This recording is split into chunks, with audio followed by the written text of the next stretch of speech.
ಚೆನ್ನಾಗಿದ್ದ, ಆದರೆ ಸುಮ್ಮನೆ ಕೊಟ್ಟಿದ್ದು ಹೋಗೋಣ ಅಂತ್ಯ. ಆಗ ನಿನ್ನ ಅಯಂ ಭಕ್ತ ಪರಾಧೀನ, ನಾನು ಬಂದೇ ಬರ್ತೀನಿ, ನೀನು ಹೇಳಿದ ಮೇಲೆ ಬರ್ತೀನಿ ಬಾ ಅಂತ ಕೃಷ್ಣ ಇನ್ನೊಂದು ಮಾತಂತಾನೆ. ಆ ಭೀಮಸೇನ ಇದ್ದಾನೆ, ಅವನ ಕರ್ಕೋದು. ಭೀಮಸೇನ ದೇವರು ಹರಿಯ ಮತವೇ ಹರಿ ಭಕ್ತರ ಹನುಮನ ಮತ.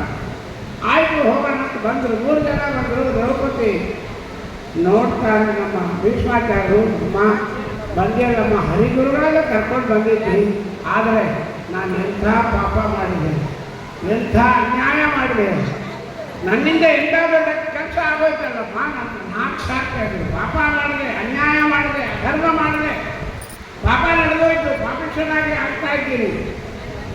ಆಗ ದ್ರೌಪದಿ ಕೇಳಿರುತ್ತೆ, ತಾತ ಈಗೇನೋ ಸಾಯೋವೇಳ ಭಾಳ ಚೆನ್ನಾಗಿ ಮಾತಾಡ್ತಾ ಇದ್ವಿ, ಈ ಹರುವನ್ನು ಅವತ್ತೆಲ್ಲ ಹೋಗ್ಬಿಟ್ಟು ಅವ್ರು ಹೇಳ್ತಾರೆ ಕೇಳಿ.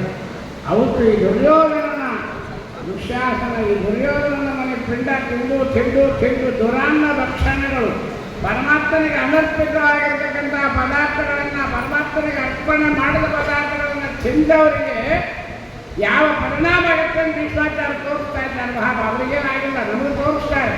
ದುರಾನ್ನ ಭಕ್ಷಣೆಗಳು ಎಲ್ಲಂದ್ರೆ ತಿನ್ಬೋದು, ಯಾರು ಕೊಟ್ಟರು ತಿನ್ಬೋದು, ಹೆಂಗೆ ಕೊಟ್ಟರು ತಿನ್ಬೋದು, ಏನು ಕೊಟ್ಟರು ತಿನ್ಬೋದು. ಇದು ಧರ್ಮ ಅಧರ್ಮಗಳ ವಿವೇಕವೇ ಇರೋದಿಲ್ಲ, ಇಲ್ಲಿ ಹಾಗೆ ಹೋಗುತ್ತೆ. ಆದರೆ ಇವತ್ತು ಯಾಕೆ ಬಂತು ನೋಡು, ರಕ್ತದಲ್ಲಿ ಎಲ್ಲ ಅವನ ಮನೆ ಅನ್ನ ಪೂರ ರಕ್ತದ ಮಡುವಾಗಿ ಹರಿದೋಗಿದೆ.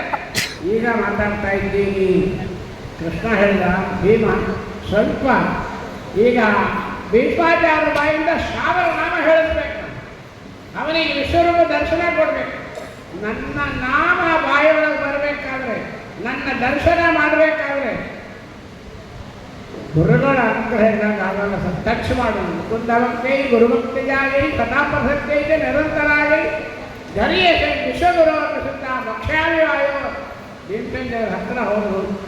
ತಾತ ಎಲ್ಲ ಭಾಳ ಚೆನ್ನಾಗಿ ಮಾತಾಡ್ತಾ ಇದ್ದಾರೆ, ನಾನು ಮಾಡಿದೆ ಅಂತ ಕಳ್ತಾ ಇದ್ದಲ್ಲ. ಜಗಜ್ಜನ್ಮಾದಿ ಕಾರಣನಾದ ಪರಮಾತ್ಮ ನಿಂತಿದ್ದಾನೆ, ಪರಮಾತ್ಮ ಇವನೇ ಮಾಡಿಸಿದ, ಸ್ವಾಮಿ ನೀನು ಮಾಡಿಸಿದಿ ಅಂತ ಒಂದು ಮಾತು ಹೇಳಬಾರ್ದೇನಪ್ಪ.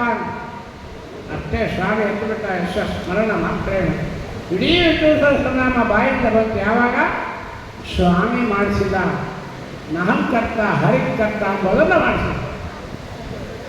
ಆಯಿತು, ದರ್ಶನ ಆಗೋಯ್ತು, ಎಲ್ಲ ಮುಗಿದೋಯ್ತು. ಸ್ವಾಮಿ ಹೇಳಿದಂತೆ ಧರ್ಮರಾಜನ ಕರೆದು, ಹೆಂಡತಿ ಗಂಡ ಇಲ್ಲ, ಹೆಂಡತಿ ಇಲ್ಲ, ಮಕ್ಕಳಿಲ್ಲ, ಗತಿ ಇಲ್ಲ, ಒಬ್ಬಂಟಿಗೆಯಾಗಿದ್ದೇವಲ್ಲ, ನಮ್ಮ ಗತಿ ಏನು?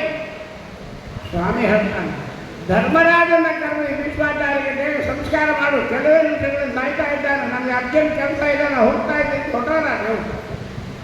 ಅಲ್ಲಿವರೆಗೆ ಸುಮ್ಮನಿದ್ದರು ಭೀಷ್ಮಾಚಾರ್ಯ. ಧರ್ಮರಾಜನ ಕರೆದು ವೃದ್ಧಾಪ್ಯದಲ್ಲಿ, ಅಂತ್ಯಕಾಲದಲ್ಲಿ ಹಿರಿಯರಿಗೆ ಅಪೇಕ್ಷೆಗಳನ್ನು ಮಕ್ಕಳು ಪೂರೈಸಬೇಕಪ್ಪ, ಈಗ ನನ್ನ ಅಂತ್ಯಕಾಲದ ಅಪೇಕ್ಷೆ ಇದೆ, ಶ್ರವಣ ಮಾಡಬೇಕು. ಜಗನ್ನಾಥದಾಸರು ಹರಿಕಥಾಂಸಾರ. ಆ ಕೃಷ್ಣ ಓಡಿ ಹೋಗಿದ್ದಾನೆ, ಅವನು ಕರ್ಕೊಂಡು ಪುಟ್ಟ 2 ಪಾದಗಳು, ಗಂಟೆ 100 ಗೆಜ್ಜೆಗಳು, ಉಡುದಾರ ಉಡಿಗಂಟೆ ಒಡ್ಡಾಟಗಳು, ಬಂಗಾರದ ರಕ್ತದ ಕಡಗೆಗಳು, ಮಕರ ಕುಂಡಲಗಳು, ಮಂದಹಾಸದ ತುಟಿಗಳು, ಅರವಿಂದ ನಯನಗಳು, ಕಸ್ತೂರಿ ತಿಲಕಗಳು, ಸುರುಳು ಕೂದಲು, ರವಿದ ಗೆರೆ, ಕಿರೀಟ, ರಾಗಡಿ, ಕಸ್ತೂರಿ ಗಂಧ, ಕಾಶಿ ಪೀತಾಂಬರ, ಕೊಳಲು ಶಂಕ, ನೋಡ್ತಾ ಸಾಯ್ತೀನಿ, ಕರ್ಕೊಂಡು ಬಾಲು.